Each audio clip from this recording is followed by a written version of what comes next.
নমস্কার বন্ধুরা, ত্রিপুরা রান্না চ্যানেল থেকে আজকে আমি তোমাদের সঙ্গে শেয়ার করতে যাচ্ছি খোসাসহ কাঁচকলার ভর্তা। তো এই ভর্তাটা আমি কিভাবে তৈরি করি তোমরা একদম শেষ পর্যন্ত দেখতে থাকো। এখানে আমি দুটি কাঁচকলাকে এরকম ছোট ছোট টুকরো করে নিয়েছি, একদম খোসাসহ। তারপর ভালো করে ধুয়ে আমি অল্প হলুদ গুঁড়া দিয়ে সেদ্ধ বসিয়ে দিচ্ছি। ঢাকনা দিয়ে সেদ্ধ দিয়েছিলাম, তো প্রায় 5 মিনিটের মতো সময় লেগেছে সেদ্ধ হতে। তো এখন আমি খুন্তি দিয়ে তুলে নিচ্ছি সেদ্ধ হয়েছে কিনা। তারপর এই যে দেখো সেদ্ধ হয়ে গেছে। তো তারপর আমি গ্যাসের চুলাটা অফ করে নামিয়ে নিয়েছিলাম।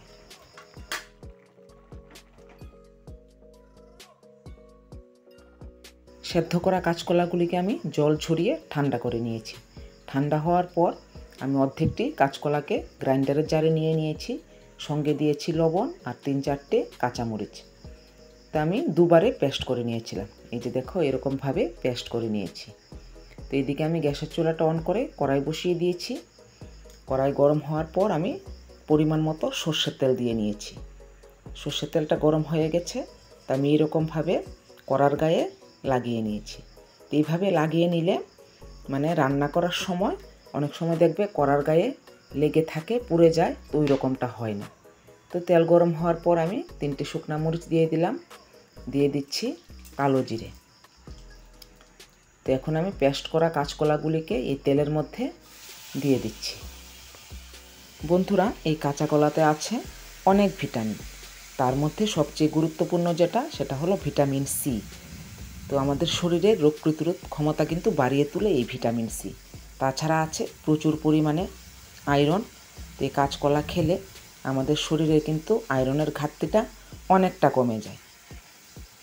তো দেখো আমি পেস্ট করা কাঁচকলাগুলিকে আমি তেলের মধ্যে দিয়ে এইভাবে খুন্তি দিয়ে নেড়ে চেড়ে সবগুলিকে একসঙ্গে মিশিয়ে দিয়েছি।